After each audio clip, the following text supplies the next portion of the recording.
Hello. Good evening. How's everyone doing? The ones in the room here in person. How you guys doing? How about you guys at home watching? Everybody feeling good? Thumbs up? Yeah. All right. So good evening. Welcome to the second session here of the Entrepreneur Speaker Series presented by the State 48 Foundation. We are coming to you live. Am I looking at this one? Hey, you over there. So we are coming to you live from the Center for Entrepreneurial Innovations here in downtown Phoenix. So last week, Tom shared a little bit about what takes place here at the center. If you missed that, you can go back and watch that. And then our production is being produced by EIC Agency. So if it wasn't for them, we wouldn't be coming to you live here tonight. So we want to thank them for making this possible this evening. If it wasn't for them, we wouldn't be happening. And I want to thank you for joining us here tonight. I am Vanessa Ramirez. I am your host for the evening.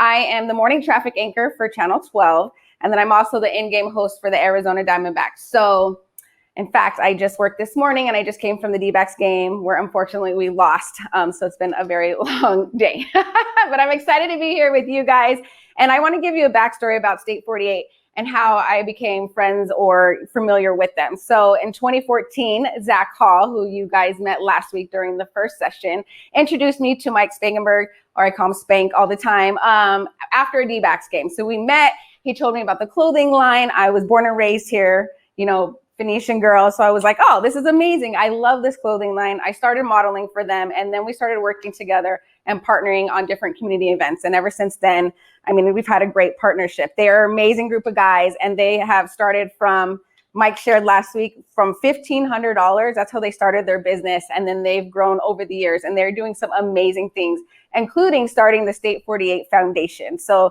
they've done a lot of great things over the years, and they continue to do great things. And they started this series to help you so that way you can start your business or your side hustle, or just maybe trying to earn a little extra cash or try to, you know, go after your passion. So let me tell you about the State 48 Foundation's mission here. So their mission is to enrich and strengthen Arizona through thoughtful partnerships, inspired community action, and investment in the change makers of tomorrow. So it's pretty amazing. They started the foundation to be able to give back to Arizona's many communities. And as an entrepreneur-born venture, just like I said, they wanted to begin with the startup community.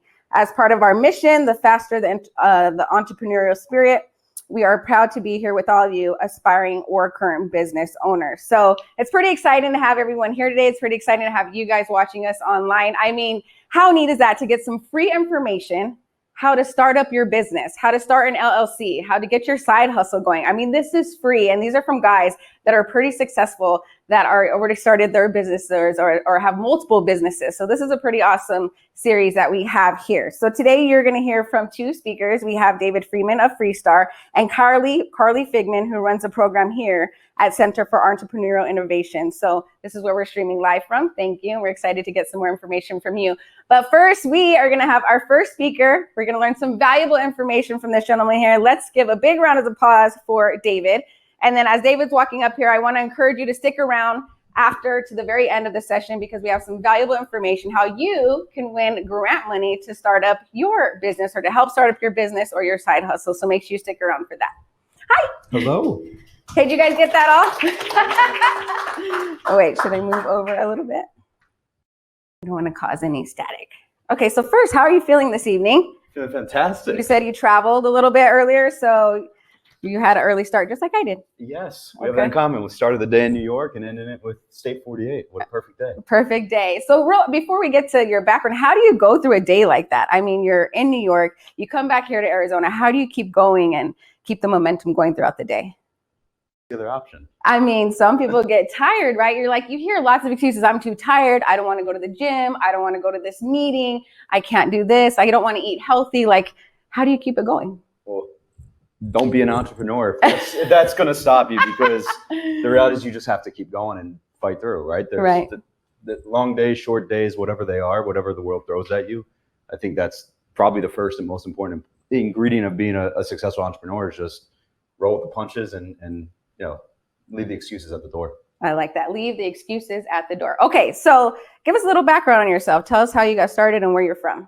Sure. So born and raised in the other greatest city in the world besides Phoenix, Philadelphia, and came out to Arizona to go to Arizona State University. So that's what brought me out here, and was really attracted to the business school there. Didn't know exactly what I wanted to do, but it was always, I knew something along the business lines, and great reputation for the business school. And 20 years later, still in Arizona. So it's been treated me very well, and have made some incredible friendships and obviously business partnerships out here as well. So the heat didn't scare you away?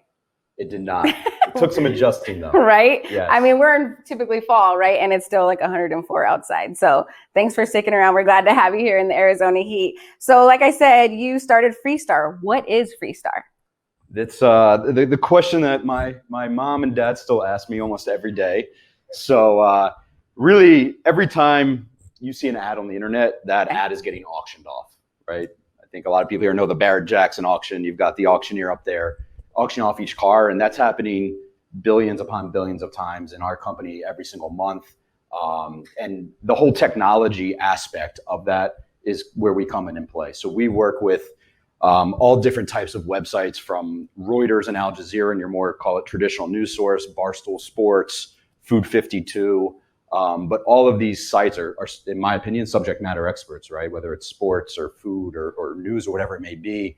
And we're really the subject matter expert in being able to help monetize that site, because delivering those ads and running the auction and the pressure and all of these other buzzwords in our industry, it's very complicated and it changes very quickly. So if you're not fully focused on that, 24/7, you're not going to be at the forefront and catching all of the trends. So we are pretty much the team behind the scenes for a lot of these publishers, and we help them make more money off the eyeballs that are already coming to their site.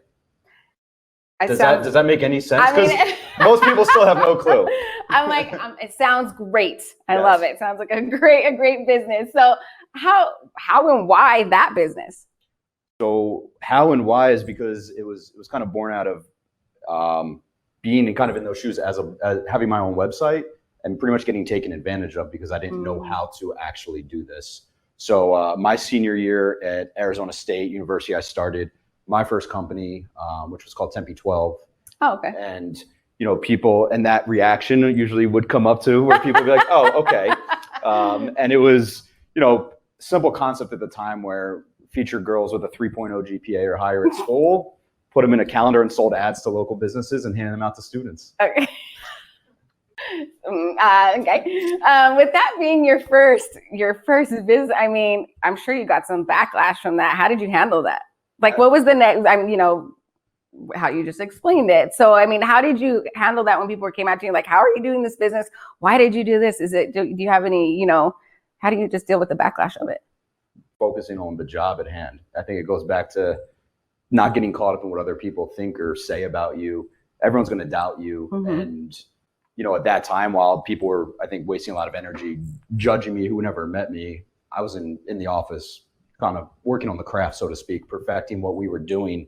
And I think a lot of the judging and the skepticism and everything else around that really fueled me to be, I'm very stubborn and I want to succeed. So when people want to see you fail or, kind of count you out, made me work that much harder.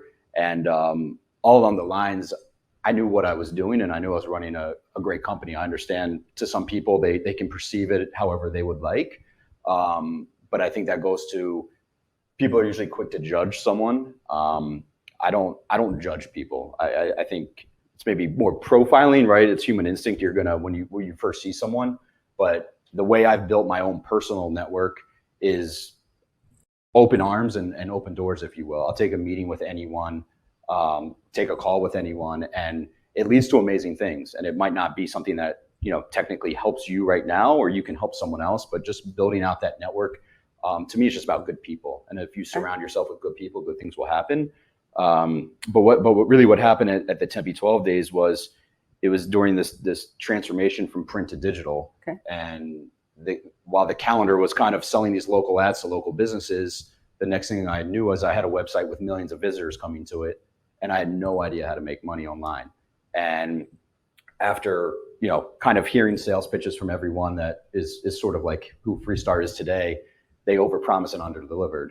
And it was kind of that next challenge where just wanted to start figuring it out for myself, started getting good at it, and started driving a lot more revenue online than through print, and had a lot of other friends with websites. And that led to them saying, hey, how are you doing this? And wanted to help them as well. and kind of the light bulb moment, if you will, where you're like, there's a bigger opportunity out there. A lot of people really need this help. They need an advocate for them out kind of in the marketplace, and that's where Freestar was born. So just your typical, entrepreneurial journey from bikinis to ads. And the only reason I ask you about the backlash, or like, how did you handle that? Because I know there are some people at home or that are watching online that they have an idea of a business, right? But they're scared. They're scared. Like, how do I start it? What are people going to think? What if it's not a good idea? Like what? And so they're scared to actually jump in and get to it because they're afraid of other people judging them. And so that's why I asked you that question. Sure. Not to put you on the spot. No, that's fine. Look, I've been asked that question a lot, and I've been judged a lot, and that's fine. If you know me, then you know me. Mm-hmm. And if you want to assume you know me when you've never shook my hand or said anything, then that's on you in my eyes.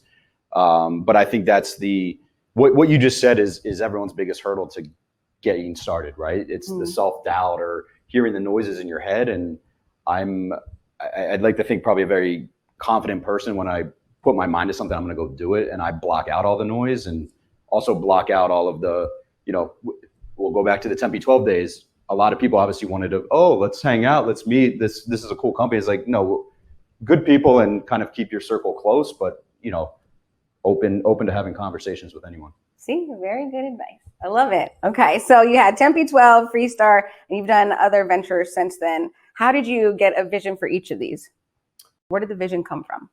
It just comes. Like I've never written a business plan in my life. I'm very different when it comes to probably the process of starting a business. I don't think about everything that could go wrong. I just think about what's going to go right and go make it right. Mm-hmm. So it's really just about that journey, if you will. It was a random idea one night in October when I was in college, and I had a calendar out in December. So I didn't have enough time to go doubt myself. It was just go do it. And if anyone saw that first calendar, it was pretty pathetic. Like it was, but like, and I think that's the other part of that is most people want to they want to worry about perfection versus understanding that no matter what your business plan is, if that is right for you to write one, or whatever you go to set out to do, chances are what you set out to do is not what you're going to end up doing. Okay. So you need to be nimble and move with the turns, and there's no straight line to success really. So I think that's what it comes down to.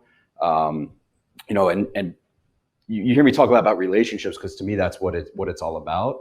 And someone I sold an ad to during the Tempe 12 days, we became friends, and we ended up opening a restaurant together as well. So another thing, we went on vacation, came up with the idea, came back, and a property became available and signed the lease. So just don't doubt yourself, or you're never going to get anywhere. Yeah, you're just making things happen. Like that's amazing that you have that. Like, what is how do you? I'm just asking for myself, like, how are you not scared? Like how can you just go do it? And then what happens if it does fail? How do you deal with challenges? What are some of the biggest challenges that you face, and how do you deal with them? I'd say I'm more scared of being average or saying what if, or I should have done that. Like I despise that. Like I never want to be personally that person that doesn't go. I'd rather go. Some people would say fail, but I don't think that's failure, right? I think that's growth, and you're going to make mistakes. You're going to get knocked down, but get back up, right? Nobody just says, this is the greatest business plan, and then the next thing you know, you've got a multi-million-dollar company. There's going to be so many bumps in the road along the way, and I think the quicker you start feeling those bumps, the more you're going to be able to adjust and just get to it. So you have many ideas, I'm sure, and you still have, I'm sure, more that are going to come to fruition. So how do you know what's a good idea? And like, how do you know how to move forward with this idea? And then maybe sit back and be like, maybe I should put that one on hold. I think it starts with your gut more than anything. I'm a big believer in trusting your gut.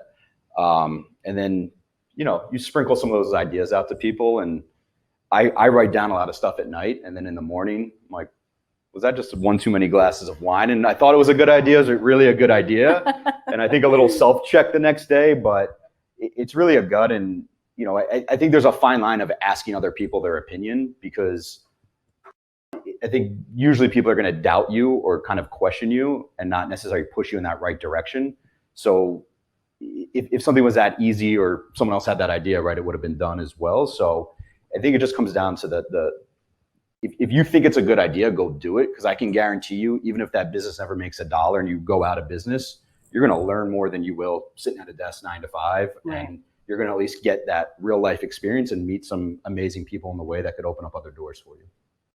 So many people have ideas, that are watching online or at home, and it's part of this session is why. Where do you get your why? Like, why should I do this? Why should I start this business? Why should I take the chance?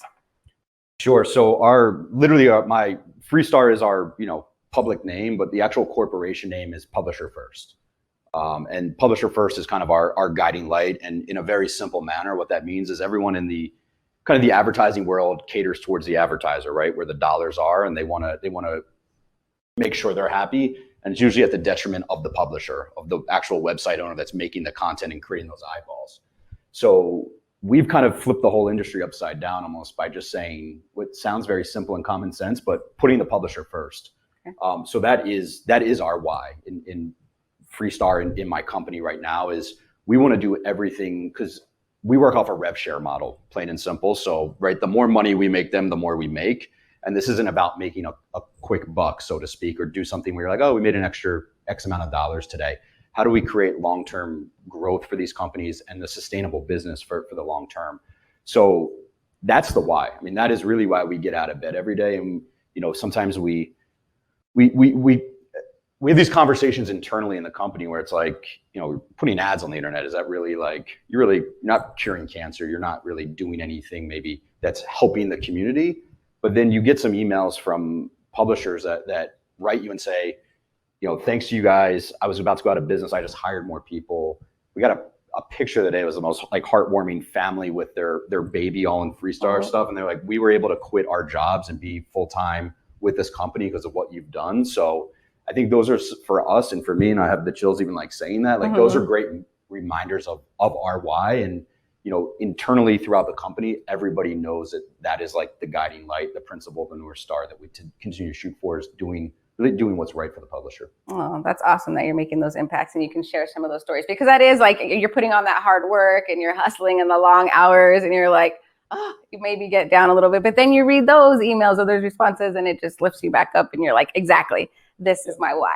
So, I mean, where does this come from? Is it your family, your background? What's your inspiration to be an entrepreneur? Yeah, I was very blessed with two parents that are entrepreneurs, and I guess it was in the blood, so to speak. Both have clothing stores, men's and boys clothing stores back in Philadelphia.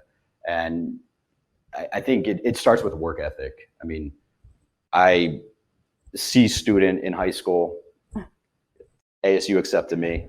And I'm not necessarily gonna be the smartest person in the room, but I'm gonna outwork anyone in the room. I can tell you that all day. And that just comes from watching my parents, get up 6-7 days a week. And I mean, 9 to 5 wasn't a thing for them either, right? They had to be there open to close and small business. And it instilled, I think, a lot of great characteristics in me, and very, grateful for that.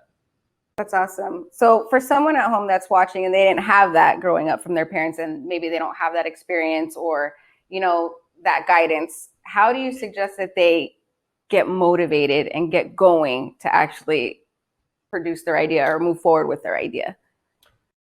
You've got to have that will internally, right? I think to me, the most special thing about entrepreneurs is carving your own path and freedom, right? I don't have, I work my butt off every single day, but I don't have to. I love going to work. I thoroughly enjoy everyone within the company and externally. It makes me go. When you say, how do you have this long day? It's it's exciting. I love doing it. And I think whether or not you've had that instilled in you, or that role model, let's say from an early age, do you have that desire? Why do you want to be an entrepreneur, right? It's much easier to go 9 to 5 for a job if you just want to kind of, do that. And that's the right fit for a lot of people. But if you either aspire for financial freedom or just freedom of time and choosing your own destiny, then you've got to remind yourself that probably on a daily basis as you're going through the struggles, and especially early on, because I mean, there's plenty of days you go home and you want to cry yourself to sleep. What am I doing? I could have just had an easy, salary job, and now I'm up, 15 hours a day just grinding for no money. And I love the challenge, as you can probably tell, but it's definitely not for everyone too, because it takes a lot more than the want. You've got to really have the desire and the hard work to back that up, because everybody wants to be successful and they say that, but as we all know, talk is cheap. Yeah. And it's definitely helpful when you love what you're doing, to work those long hours and grind for a very long time because you love it. You have a passion for it versus some of the people that are working that 9-to-5 job. It's like, oh, I have to get up and go to work today. And then you're just miserable. So speaking of that, I mean, we are dealing with COVID-19 and a pandemic, and a lot of people started working from home or staying home. And a lot of people started their own businesses from Instagram and social media. And have you noticed during this time that a lot more people have been coming up to you and asking for advice or asking, how do I start my own business? Yeah, I think it's amazing the ability you have now to start a business almost right at home without anyone even around. It's so easy. All the information's at your fingertips. And it's, your point on like dreading that 9-to-5.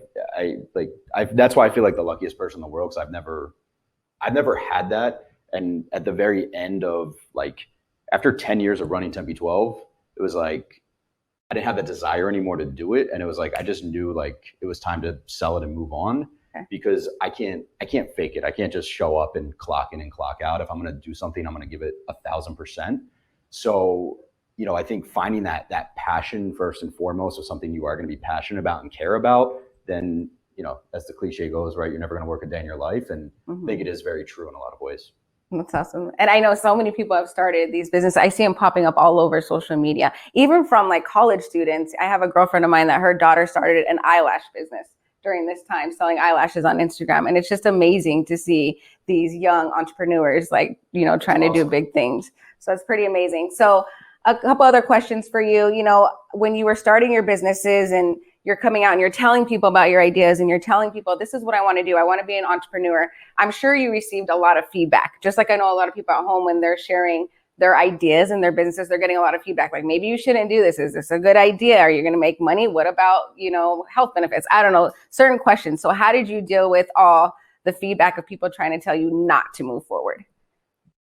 Simple. Just don't listen. I mean, it's not that simple because you hear it all the time and people are coming at you and you're like, then it starts getting in your head, But you got to be mentally strong. Like, seriously. And I have a different approach maybe than I have this conversation with some of my close friends, because they're like, oh, like just stop overthinking things. I think if you stop overthinking things become very simple. Mm-hmm. And if you're going to worry about appeasing other people's opinions, you're never going to succeed in creating your own business, because everyone's going to doubt you in the beginning, and everyone's going to tell you how smart you are and when you make it, of like, I knew that was going to work. I'm like, you told me you thought this was the dumbest idea. Come on, don't. Yeah. I love you, but don't jump on the bandwagon now. And I think it's just a fun journey, but I don't pay attention to it is really like the truthful answer around that. I like that. See, great advice. I saw him taking notes right there. So what is next for you? What's next? What do you have next on the agenda? Any new ideas? What do you want to do next? I just want to keep building this company to be all it can be. We've had exceptional growth over the past few years. We just bought a company last week. So, we're now 130 employees, which is crazy for me to say out loud. When I started this, I was like, we'll never need more than 50. And and Mike and I were just talking too, where we feel like we're just getting started. And we kind of have this joke internally with some of the people that have been at Freestar for 4 or 5 years. Every December, it's like, we're just getting started, but it's that next level of the company. So I think that's the other part of this is what's next is I stay laser focused on trying to be the best at what I'm doing. I have some very, very dear friends, and I continue to give them advice, but they want to start 50 companies all at once. Mm-hmm. And I don't think that works personally. Okay. So for me, it's just continuing to grow. Truthfully, the happiest employees we can have. And I think we have an incredible culture and happy customers. And I think the rest takes care of itself. And that's my answer when people say, are you going to sell? Are you going to IPO? Are you going to do this? It's like, I think when you start worrying about 5-10 years out, for me at least, my brain doesn't work that way. I just want to keep building things. Yes, we have goals that we want to hit along the way, but I don't want to build towards a specific outcome, especially in our industry, because it moves so quickly, right, where I think you can find yourself making poor decisions that aren't really the benefit of the company long term. Okay, I like it. I like your style.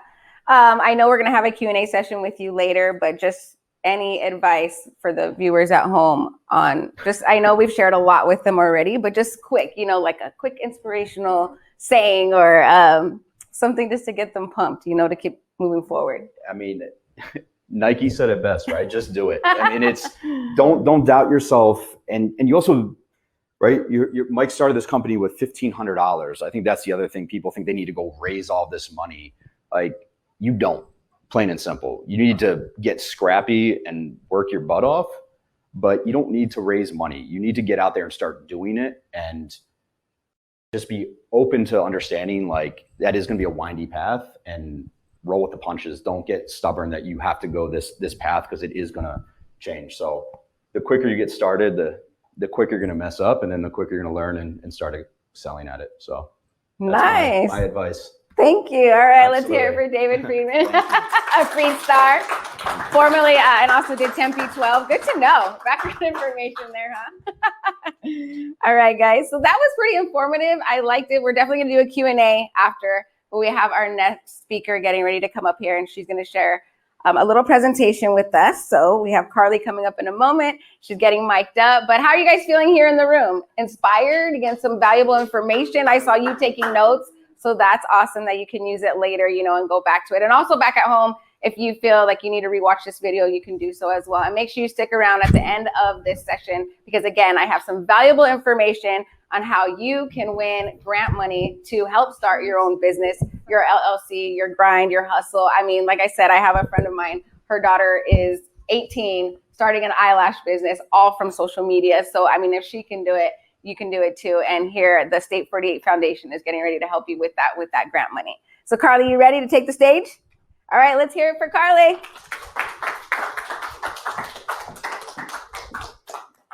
Hi, everyone at home. My name's Carly Figman, and I am the Community Engagement Coordinator, and I also do entrepreneurial program management here for the Center for Entrepreneurial Innovation, and I get to work all day with people like David, which is the best.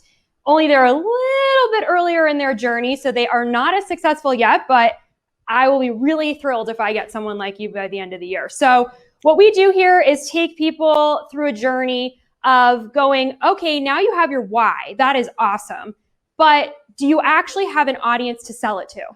And so people always say to me, well, what exactly do you do? And I teach a course on market validation. And so my favorite story is Adam's shoes. And it's an incredible story about an immigrant couple from Pakistan who actually started their business making leather shoes, came to the United States, went to San Francisco for a startup program, and thought that they did a great job with their shoes. Sold them to all their friends, did a presentation, and everyone else got investment, but they didn't. And they went back to the drawing table and said, how come all of our friends got investment? How come all of our friends got, more traction? And how come we didn't? And they realized that no one wanted leather shoes.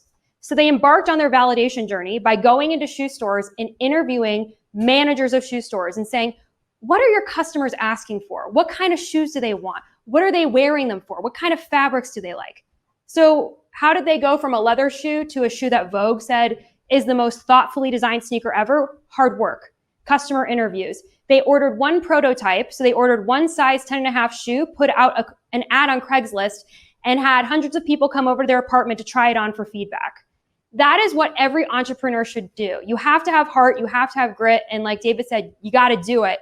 But you also have to have an audience. And they are now backed by a venture capital firm owned by the former owner of Reddit. So they did a good job, but they also did it right. And so the goal of market validation is to conduct extensive research, ask pointed questions, listen to what the market and its customers are telling you, and develop a strategy to deliver what the market needs. So I think a lot of people always think, well, I don't have enough money, my startup's going to fail. And I wish that were the case, but a lot of time it's actually the market doesn't want your product.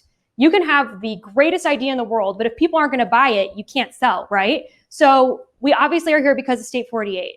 Mike found a niche in the market of pride for Arizona with apparel. If there wasn't that niche and people weren't buying, we wouldn't be here. You have to make sure you have customers to sell to. If not, you're not going to go anywhere. It's sad, but it's true. And I try to talk to my customers and clients all day about this because I want them to succeed. I don't want them to spend hundreds of thousands of dollars. I actually had a client who spent her daughter's entire college fund. And it was heartbreaking for me because I knew if she had just taken some different steps, she would have succeeded quicker. but also done it right and known who to go on to. And obviously the second reason is people run out of cash or they're not the right team. But the biggest thing that people need to see is that there isn't a market fit. So I normally teach a course that spans over 2 months. So how do I take a course over 2 months and span it into like right now, 15 minutes? We're going to go for it. Let's try. So step one, learn what your customers want. What are your customers hiring your business or product to do? And so I think some people at home might not understand Freestar, but what David's trying to do is take a concept of selling ads and making it easier and better for the owner of the company. Make more money, right? They're hiring that to get their name out and make more money. And also, I think a lot of people have to remember, a lot of ideas aren't original. You're creating something to maybe take a different piece of the market. So for example, we already had cell phones. We already had emails, right? We all called each other and we all sent emails. Now you just send everybody a text, right? It replaced already something in existence. Your idea has to be so good that people will adopt to what they're already doing to do something new and better. And then my favorite thing is you have to check your bias at your door. So the person who spent her daughter's college fund believed in her idea so much, she could not be wrong. She could not have any errors. And the thing is, I always like to say, you know, that's great, but find someone who's going to kind of go up against you. And it should not be your mom, because there's a book that a lot of founders read and it's called The Mom Test. And my mom's watching right now. Even if I blew it tonight, she'd call me up and say I did great, right? No mom is going to tell their kid that they're bad. It's just not going to happen. So find someone who's actually going to check you. Find a friend, find a business advisor, find a mentor who's going to say, you know what, your idea actually is pretty terrible. And here's what you need to do to fix it. So the other thing that's really important is your value proposition. Marketing is awesome. I have a marketing background. Jazzy words and catchphrases are great, but your value proposition is actually talking about why you're solving your customers' problems. It is not about the size of the screen. It's not about the colors. It's about why they should buy in. And so now we covered step one. We want people to buy in and know that they have a market. So now let's learn about them. How are you going to sell to them? And you can't sell if you don't know them. So they got to become your best friends. So your secondary research is search engines, Google, you name it. But your primary is your customers. And in my course, I actually recommend that you interview over 100 people. I actually have someone in my course here right now. I think she's at 50, so that's pretty good, but we got 50 more to go. The more you interview, the better. You have to have the passion and the grit, but you also have to have the data. Okay, so this is my favorite part, is analyzing your competition. And I think that people think, well, it's easy to just look at exactly who's my competition. No, you need to look at the whole market. How are they getting their people? How are they marketing? What is their messaging? How are they talking to their customers? Where are they? Where are they going? Have they had any M&A traction? Where are they currently serving? Where have they not served? What's their strengths and weaknesses? You have to see and take advantage of what a company is doing right and what a company is doing wrong. There can be more of one option. There's Lyft and Uber. They're both doing the same thing, yet they're both succeeding. They're both serving different markets. They're both attracting them differently. And so I like to talk about the 4 Ps and the 4 Cs. It's the easiest way about going about doing your competitive analysis, right? So you can go 4 Ps, 4 Cs. So product, price, place, promotion. If I'm comparing, let's go back to Adams, the shoe business. I want to see exactly what Nike is doing in terms of their product launches this year, how much they're charging, where they're selling, and their promotional aspects. And then I can change it to Cs, the customer value. What do those shoes mean? And so I know in this room right now, we got a lot of different shoes going on, and each shoe means different things to different people, right? Sometimes it's comfort. Sometimes it's, a way to be fashionable. Sometimes it's just a means of transportation. If you're wearing a comfortable sneaker, you can walk from home to work. So you have to think about how your customer is using your product, right? Then again, back to the cost. Is it going to be cost prohibitive, or is it something that they can actually get on at a lower cost at like Walmart? And then the convenience. Can they get it from Amazon? Do they have to go into a store? Are they going to a small store? Are they supporting local? And then communication. How are you talking to them? It's not just the marketing. It's also your branding. So my favorite thing is, and I think this year has taught us more than ever, of direct and indirect competition. We all thought it's very simple. Your direct competition is exactly who you think it is. So Coca-Cola versus Pepsi. And I love bringing up indirect because, so for example, here in Arizona, a direct competitor of 2 different gyms would be Lifetime and Mountainside, right? And they thought all along they were each other's only competition. Well, this year we learned their indirect competition was their biggest threat. Somebody like Peloton, Mirror, Tonal, people who have all these different apps at home. They don't need to pay for their gym membership anymore, right? And so all of these different people at the gyms need to be realizing they're not just competing with another gym now. They're competing with other solutions. It's all about solving a problem. You have your why. Now you need to solve a problem. So what is your opportunity? How big is the market? I talk about this all the time, that if you have a big enough market, that's incredible. But not every business is going after 100 million people. Sometimes it's just 1 million or 100,000. And you can still have a very successful business of that. But it doesn't mean that you're having the same reach. And also, is it large enough to be sustainable? I bet a lot of you at home are having side hustles, and that is fantastic. I'm a really big believer in the side hustle, because then you can decide if you're ready to take the jump. Mike and Nick talked last week that it took them quite a long time when they were launching State 48 to slowly integrate that into their full-time job, which is a really smart way of going about your business and knowing that you actually have a business that will succeed long-term. And here's the thing that a lot of people also need to think about. If you're going after a customer, is it a new customer to this type of business, or are you taking them from another person? So for example, the gym example I just brought up, people who were going to these big box gyms are now being swayed away to these independent online different portals. So it's about finding out who your customer is and where they're coming from. So back to value proposition, talking about the emotions of your customer, right? Do you understand their problem? And I probably have said this 10 times and everyone at home is going, gosh, that girl really wants to know what her customers' problems are. And I do, because if you solve them, you have a business. You will make money. You will succeed. So you need a test, back like the Adam Shoe people did. Get a prototype, website testing, observations. Some of the biggest companies that we know have had a test. Now, I know if there's someone really young watching right now, they don't remember when Netflix sent out DVDs. But fun fact, when Netflix sent out DVDs, they actually had to do a lot of testing with the envelopes. Why? Because the first type of envelope they sent out actually crushed the DVD. You might have the best idea ever, but if you don't execute it well, you're not going to succeed. And so that's a really important thing to know that. Also, website testing. Zappos was actually started by the people going to the stores, buying the shoes and shipping them out. You can have a really great idea, but maybe start small and go from there. So we're going to launch in a few weeks with State 48. We're really excited to partner, and we're going to do the Lean Canvas. Lean Canvas is a really quick way of doing a business plan. It is not super in-depth. You can probably do it in a couple hours. And we're going to be sending out more information, Alyssa and I, on how to do this. And then we'll be leading a workshop with myself and one of my counterparts to help everyone involved. This is completely free of charge. We want everyone to be able to kind of get a very skim and lean business plan to be able to move forward. So what we just went over, learn what your customers want, learn and know your market, analyze your competition, figure out your market opportunity, and test your value proposition. And just to say, we are so thrilled to be doing this partnership with State 48 here at CEI. We're going to be raffling off a gap analysis. A gap analysis is an opportunity. Normally this costs hundreds of dollars. This is really great for an entrepreneur at home who has never kind of had someone evaluate their business. It will be an opportunity to go line by line into your business to see exactly the pieces that you're missing. The gap is the remedies from where you are to where you need to go. And so that will be raffled off with us. That's in addition to the $500 grant that State 48 is giving out. We also have an incredible event starting in January of 2022 called Collide. It's going to be about 200 people when it's safe to do so here in our space at 850 PBC. And we're going to be having incredible speakers, 2 free drinks for those at home who want some free alcohol. And it's going to be networking with like-minded entrepreneurs and innovators here in the Valley. We are really excited to see what comes of it. We know that with the right people in this building, there's going to be a lot of new innovation. Our goal here at CEI is to provide the best experience to grow and scale businesses so that we have strong local startups expanding outside of Phoenix. We want to put ourselves on the map. You know, everyone knows about Silicon Valley, and that's awesome. But Phoenix has an incredible startup movement starting right here, and our small business community is incredible. So we hope that you join us for all of that, because we want to make sure that from here on out, Phoenix is on the map. So I'm really excited to do the Q&A with David, and obviously please send your questions into the chat.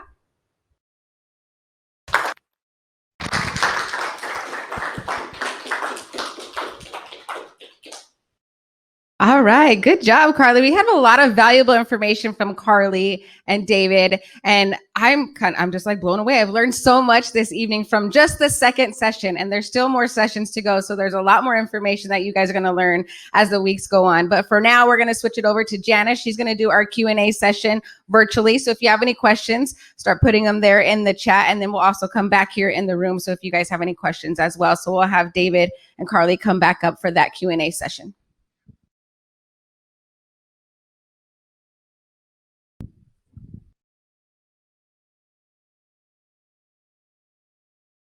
All right. Hi again, everyone. Can you hear me okay? All right, so bear with me 1 second. So just a reminder, if you guys have any questions for either Carly or David, pop them in the chat. And what we're going to do is we are going to call on you in the order that the questions come in. And we'll ask you to please unmute yourself so you can ask your questions directly to our speakers. And if you're not comfortable with asking the questions out loud, just let me know and I can ask them on your behalf. So I'll give you guys a couple seconds to pop your questions in. Alrighty. Delete the sticky. All right. So I'll start off with a question from Jessica Starr. This one is pretty simple and straightforward. This one's for David. She actually just wanted to know, David, how do we get in touch with you if we want to partner with you for anything? LinkedIn is definitely great, David Freedman, or you can email me, david.freedman@freestar.com. Awesome. She definitely just went for that connection, which is something you talked about. Absolutely. Yeah, that was good. That was good. She went for it. Just taking your advice. All right. So I have Yasmin. She has a question. Yasmin, are you comfortable unmuting yourself?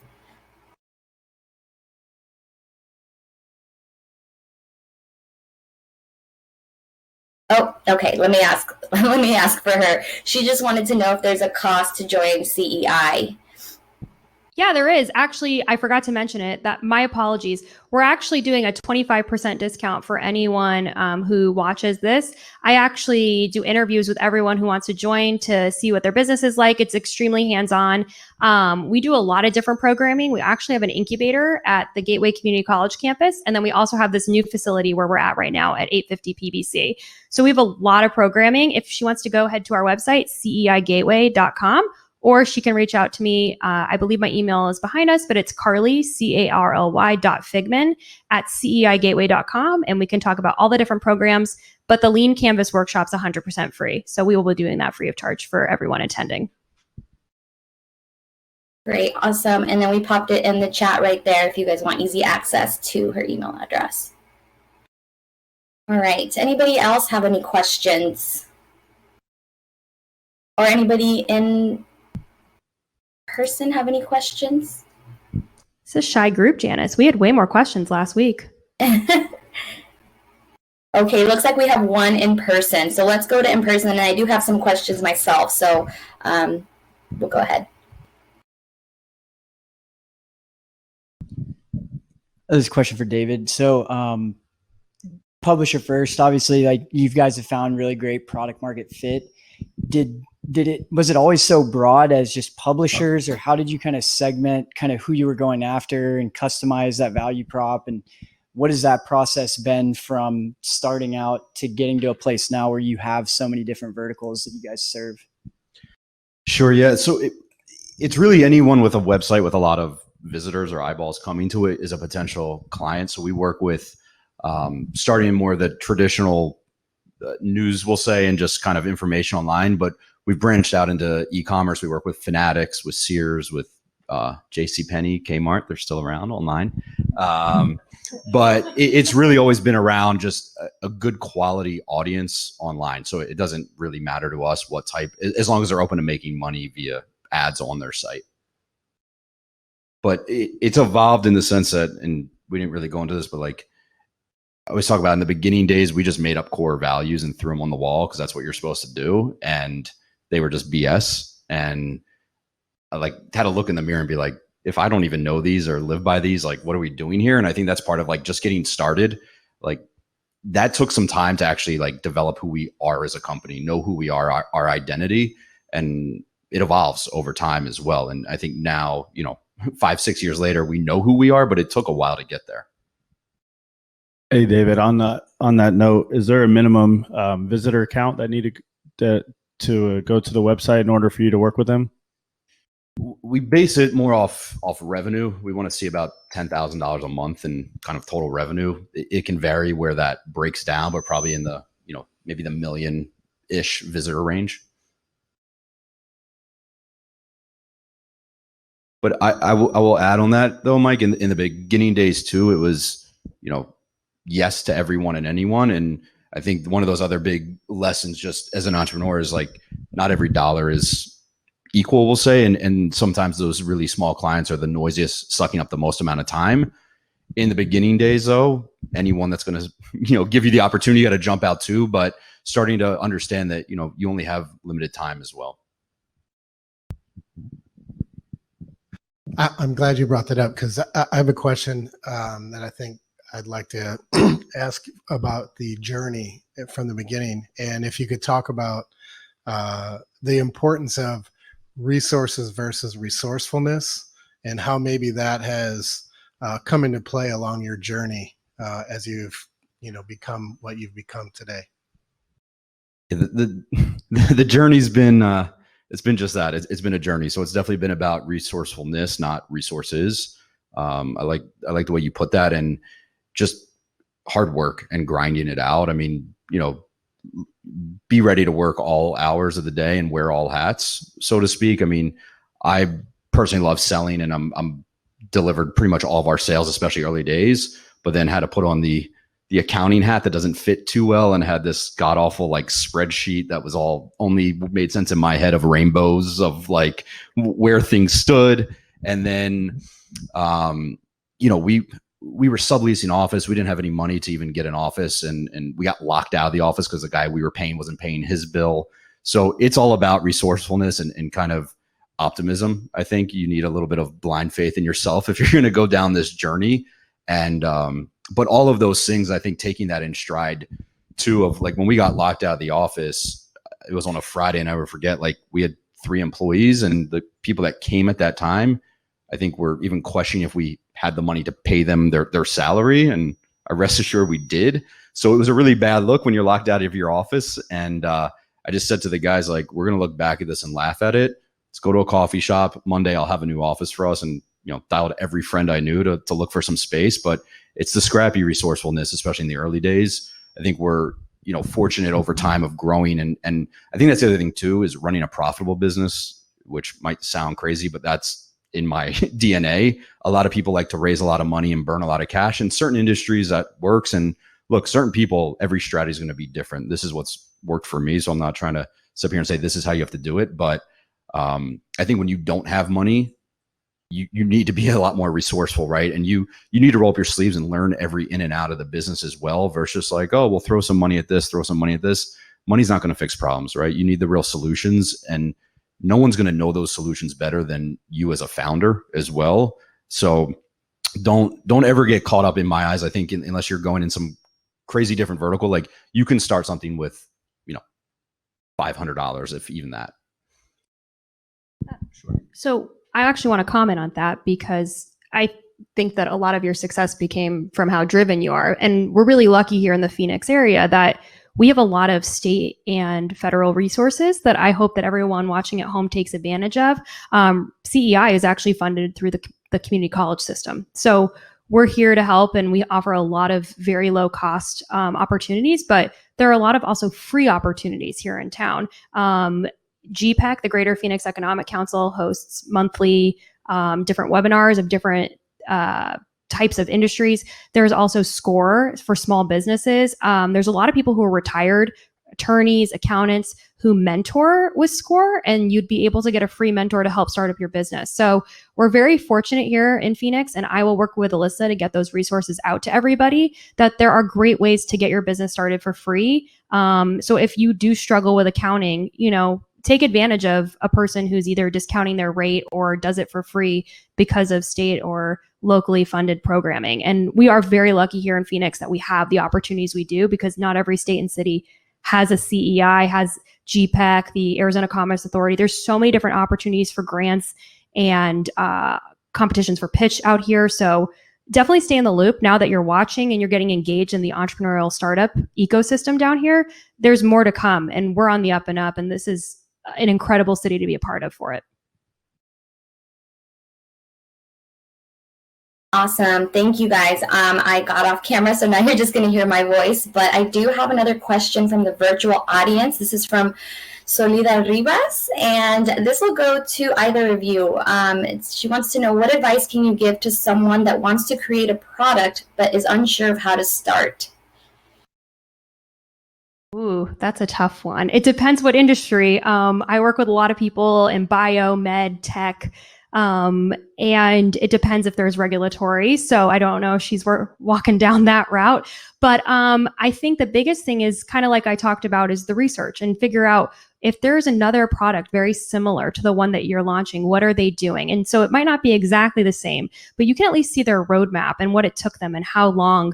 And also reach out to a mentor, someone who you think has been in that field, or start doing customer interviews. The Adams example I gave, they wanted to do a shoe. So they went into every single shoe store in San Francisco and interviewed people to see what was missing. So kind of have that curiosity and make sure that you're reaching out and interviewing and researching.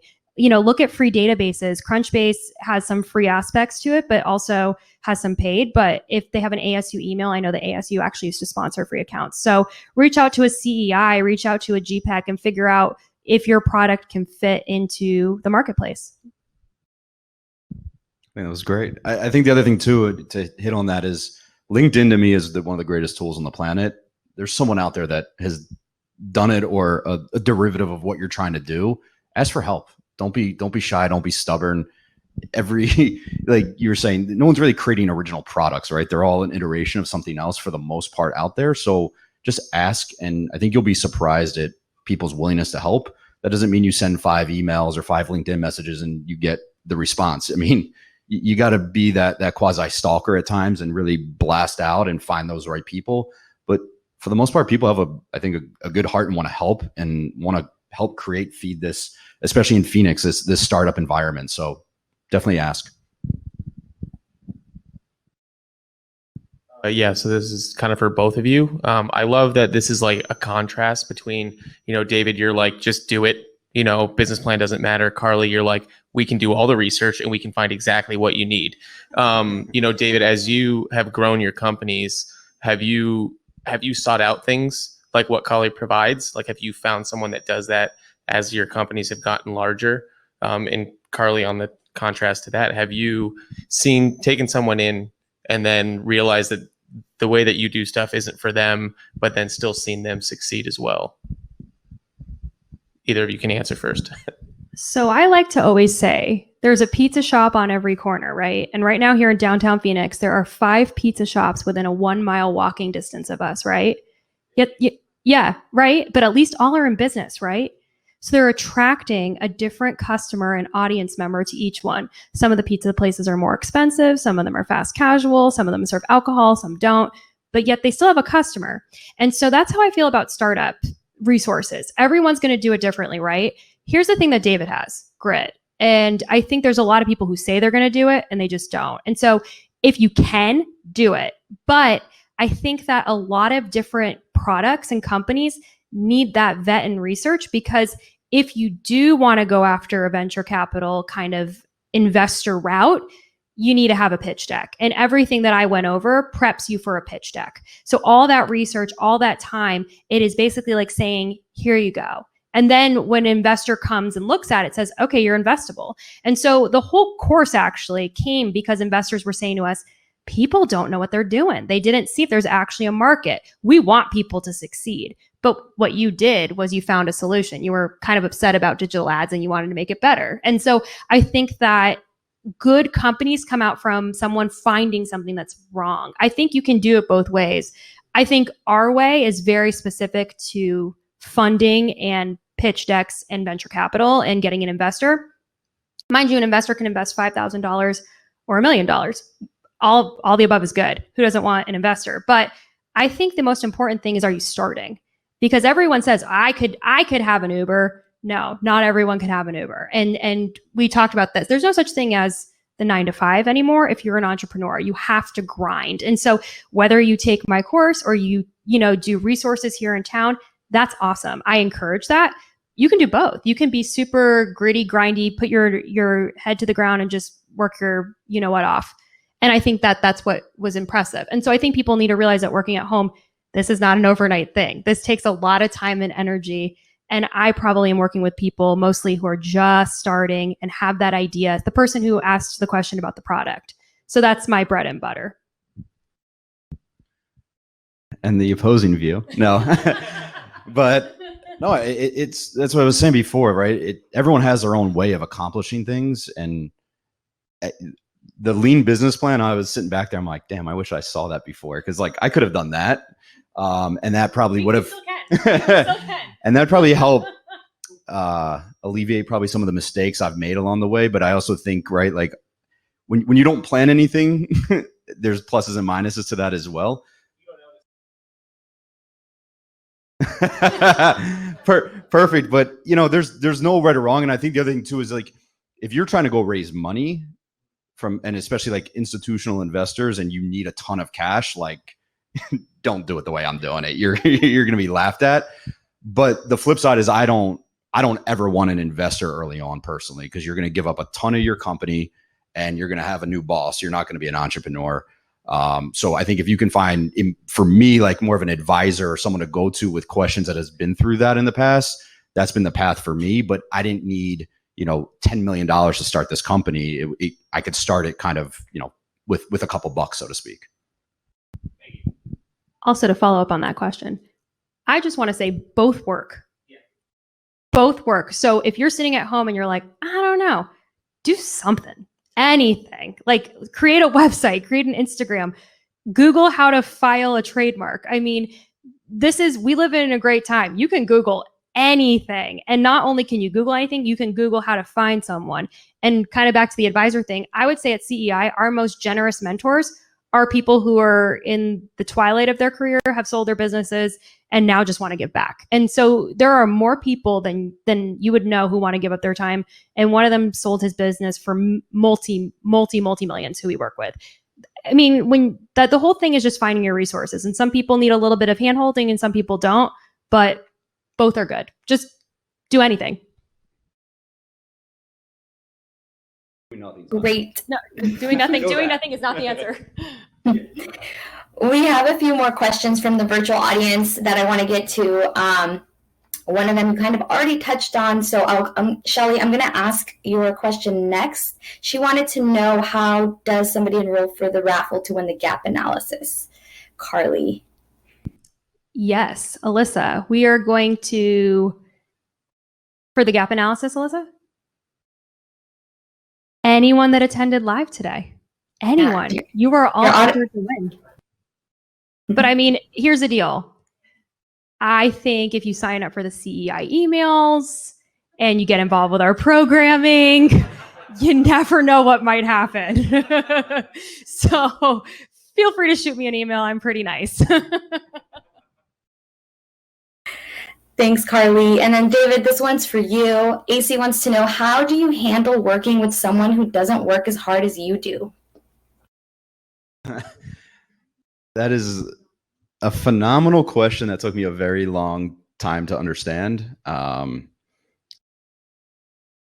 think it's understanding that as an entrepreneur, you're probably and should probably work harder and you have more at stake than anyone else, and that not everyone, right, is in it maybe for the same reasons, and maybe that sounds wrong, but there's different priorities for different people. For me, I'm very focused on making this business as successful as possible. I want people that are putting forth their full effort. If you're not putting forth your full effort, you shouldn't be. I don't want you on my team, plain and simple. But does that mean, like, and you're saying, right, there's no more like 9 to 5 or, as we always say, work-life integration, especially working at home, right? You're not just at your desk 9 to 5. You may need to go take your kids and come back and work later. So I think for us, it's been a journey. In the beginning days, I would get very frustrated at why isn't this person working as hard as me? And just understanding that people are cut differently, right? And people's passions are different and everything along those lines. So it's just more, I think, of a maturity standpoint for me to understand that, you've got to also create an environment people want to go the extra mile and work for. And in the early days, I didn't understand that either. It hey, you have a job, go run through walls. And it's really not that simple. You need to create a genuine, real culture, which I think we've done a phenomenal job over time. And the other side of that too is right. Like if you're hiring 8 players, and at our company, anyone we hire goes through an interview process. If anyone gives them a thumbs down, we don't hire them. So we want everyone to be on board with every person coming into the company. And, we don't have rules, right? Like there's no, this is when you clock in, this is when you clock out. We're hiring adults, I guess, more so than anything, that are going to do the job and want to be successful in their own means, whatever that means to them. So if a B player does come in, the rest of the team almost is like, get this person out of here if we make a bad hire. And you're going to make some bad hires over time, and that's okay. And the other thing I've had to learn is you're also going to outgrow people, right? When we were 1 to 5 to 10 to 15, 20 employees, there were some people back then that we wouldn't be at 130 employees if it wasn't for them, but we're also not going to be, 200 or whatever that number is down the road with them still leading maybe the ship there. So, and that's not a bad thing. I think that's right. That's growth. You outgrow people. And for us, we've had to make some really, really tough decisions this year, parting ways with people that started with us and owed a debt of gratitude for what they've done. But I think having honest conversations and helping them find that next career path, because I think when you hit that breaking point with them as well, like it doesn't become fun for them either. And you're almost stunning their growth and doing them a disservice. And I think it's almost like letting them free and finding a new opportunity so they can continue to grow and develop. And the last thing I will answer, just kind of on maybe the cultural front, we've been 60% remote before COVID, and now obviously 100% remote, and won't go back to an office. We thought we were doing a good job as remote employers until we found ourselves being remote and had to take a look in the mirror and figure out better ways to do things. And I think one of the greatest things that we've done is brought in a speaker series. So once a month, we'll bring in anyone from, maybe professional athletes, the guy that started Theragun, different people in different walks of life. And some have nothing to do with business, some do, but it's more about hearing their story and hopefully inspiring people, because at the end of the day, everyone in our company is going to have another job in their life. And we want to try to produce better people, better human beings for the community, for themselves, for their family, and just expose them to more things. So a little bit of my tangent on not directly your question up front, but like, I think it's empowering them and making them want to work as hard as they can as well, and giving them a place they feel safe as well. Thank you. Awesome. We have time for 2 more questions. So the next one is from Daniel, and he wants to know, how do you determine when you put 100% focus on your business once you've landed clients? He wants to know.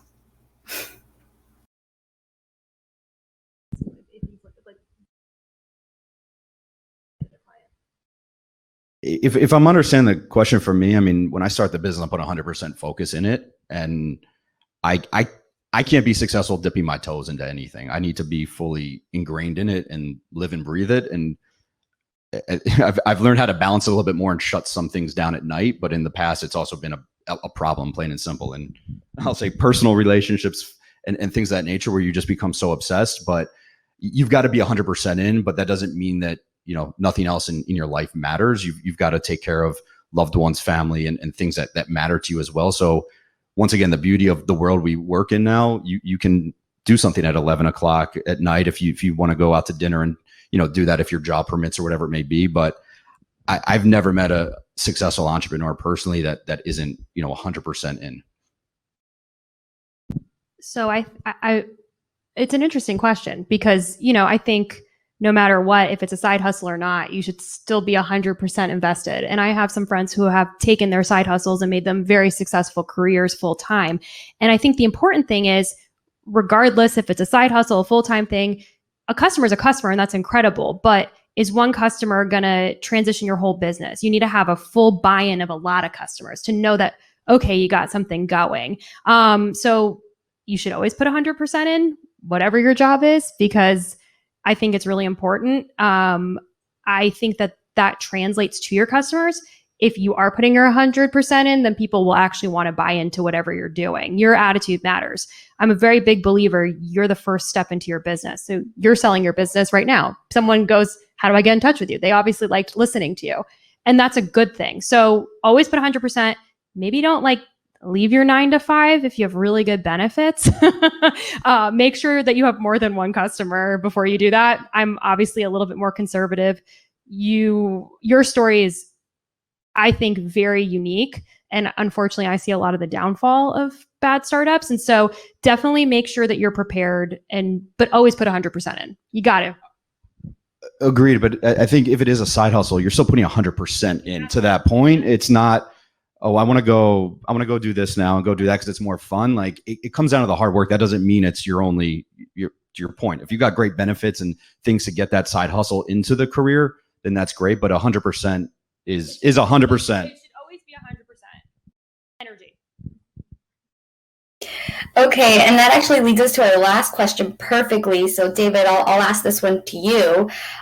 Ian wants to know, do you have a daily routine that has contributed to your success? I really wish I could give you an eloquent answer to this, but no. I mean, I wake up and get on the computer and just work and try to take some time to spend with, loved ones and all at the same time. But I think it's just a matter of finding what works for you. I don't, you can probably tell I don't go to the gym too often. I wish I did a little bit more, but yeah, there's no specific routine other than I'm working. I guess that's the routine, but as an entrepreneur, there's gonna be different fires a lot of the times that you need to tackle. So no, and I'd say I'd probably be better off if I had a more strict routine. So, we talk about this in one of our classes. If you are not a morning person, don't do stuff in the morning. Don't force yourself. You're not going to be successful that way. If you like, it's not your thing to wake up early, don't do it. I know plenty of people who are super successful and they don't wake up at 4 a.m. like Jeff Bezos does. Like, you can be just as successful in your own mind and not wake up at 4 a.m. Also, on the other side, if you like staying up late, stay up late. I think that everyone's different. I mean, I think that it's great to have a schedule, but I think the entrepreneur's journey is that it's kind of like a crazy line. There's no set schedule every day. It's going to change when you get to the office. There's always going to be a fire. There's always going to be something that pops up. There could be a lawsuit. You could lose a customer. You might need to do more marketing. You might not. I think that the important thing is, whatever your routine is, to be able to accept that it's not going to go as planned. And accept that every single morning you put your feet out of the bed and you're going to do something good, whether it's big or small, but just know that it might not always go to plan. You might not make it to the gym. You might make it to the gym. You might eat breakfast. You might not. I try to do like one little thing for myself every day. So I usually go get coffee on the way to work, but at least it's the one thing. And I take that one bit of time to I go to a further coffee shop to get a longer drive in so that I warm up to work. So do one little ritual that makes you a better employee entrepreneur, but I don't think there is a set schedule. And for all those people who believe you should wake up at 4 a.m. and do a cold shower and meditate, that's really cool, but that's not our jam, clearly. Yeah, warm showers are much better than cold showers. Awesome. Thank you guys so much. That is going to end the question portion of the evening. So we'll kick it back to Vanessa. Over to you guys. All right, let's hear it for our speakers in-house, David and Carly. I was reading some of the comments and people are really enjoying both of your guys' answers. Carly, there was a Gabriel who left a comment. He's like, she's killing it. I'm going to look up her program. And then we had someone leave a comment for you, David, said that they're going to reach out to you. Call me, Gabriel. So good job, guys. Thank you so much. And it's funny how you said some people aren't morning people. I was thinking about that when you're saying that, because I'm definitely not a morning person, but my job starts at 4 a.m. So I am literally running out the door to try to make it on time. So I don't know how those other people do it, where they're waking up and meditating and taking a cold shower before 4 a.m. I'm going to have to reach out to them and ask them how they do that, because that is not my jam either. Unfortunately, my job does start that early. So that's the time I got to be there. But thank you guys so much for your time tonight. I mean, everybody learned some valuable information, and we have other series that are going to continue throughout the weeks. We have one next Wednesday at 6 p.m. This one is going to be Dream to Reality Business Goal Setting. So make sure you guys sign up for that one as well. And so the State 48 Foundation is going to be providing over $8,000 in grant funds. So how do you get a piece of that? Well, you're going to have to participate in 5 of the 7 live stream sessions. Okay. So then after that, after each session, you will receive a survey. You're going to have to fill out at least one of the surveys, give some feedback, let us know how the series or the session are going. And then after that, you're going to have to fill out a grant application. So those are the 3 things that you need to do to get your hands on that grant money. And you definitely want to get your hands on that, because that's going to help you start up that business or help you get that LLC and, help that side hustle, or make it into a full-time job where you're not working at a, dead-end job or, a 9-to-5. So this is what you guys want to participate in. We've learned some valuable information tonight. Again, let's hear it for David and Carly.